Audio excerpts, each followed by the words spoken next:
In the chaotic landscape of war, some heroes fight with weapons, while others fight with bandages and medicine. This is the story of Alina, a medic whose aid station became a symbol of unwavering hope. When the conflict first erupted, Alina, a former emergency room nurse, didn't hesitate. She packed her medical supplies and established a makeshift clinic in a shelled-out school on the outskirts of her town. This wasn't just a building, it was a beacon for the wounded and the displaced. Soldiers and civilians alike found their way to her, drawn by whispers of a medic who could work miracles with limited resources. For weeks, Alina and her small team of volunteers worked tirelessly.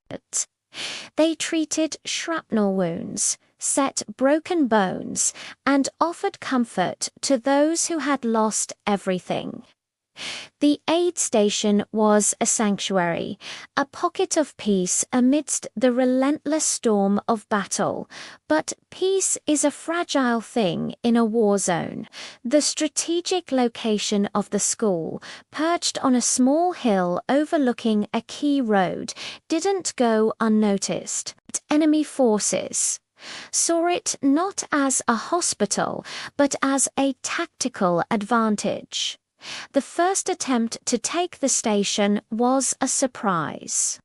A small patrol tried to storm the entrance, assuming it would be undefended. They were wrong. Alina, hearing the commotion, didn't panic. She grabbed the one thing she had for defense, her wits.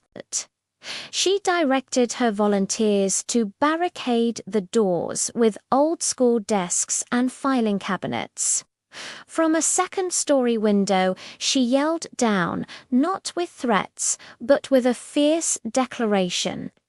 She told them this was a medical facility protected by international law, filled with wounded civilians. Her voice, amplified by sheer determination, carried a weight that made the patrol hesitate. They eventually retreated, likely confused and unwilling to create an international incident over a seemingly minor outpost. But Alina knew they would be back. That first encounter changed everything. The aid station needed to become more than a clinic. It had to become a fortress.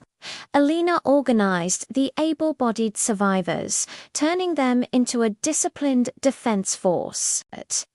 They dug trenches around the perimeter and reinforced the walls with sandbags made from old grain sacks. They created a system of lookouts and communication relays using old radios. The school was transformed.